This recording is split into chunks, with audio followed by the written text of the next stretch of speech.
வணக்கம். என் பெயர் சாதிகா ஸ்ரீ. நான் இன்று பேசப்போகும் தலைப்பு திருப்பூர் குமரன். மானம் காக்க ஆடை கொடுக்கும் திருப்பூரிலிருந்து ஒரு வீரன்.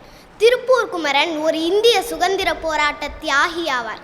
அவருக்கு காந்தி அப்படின்னா ரொம்ப பிடிக்கும். அப்போ 1932ஆம் ஆண்டு ஜனவரி 10 சட்ட மறுப்பு இயக்க போராட்டம் அப்படின்னு ஒரு போராட்டம் நடந்தது. அந்த போராட்டத்தில் நம்ம திருப்பூர் குமரனும் கலந்துக்கிட்டாரு. அப்போ எல்லாரும் வந்தே மாதரம் வந்தே மாதரம்னு சொல்லிக்கிட்டே போராடுறாங்க. அப்போ ஆங்கிலேய போலீஸார் சொல்கிறாரு, வந்தே மாதரம் சொல்லாத, அடிப்போன்னு சொல்கிறாரு. அப்போது திருப்பூர் குமரன் இன்னும் சத்தமாக சொல்கிறாரு, வந்தே மாதரம் வந்தே மாதரம் என்று. இப்பொழுது ஆங்கிலேய போலீசார் தன் கையில் இருந்த லட்டியால் ஓங்கி அடித்தார்.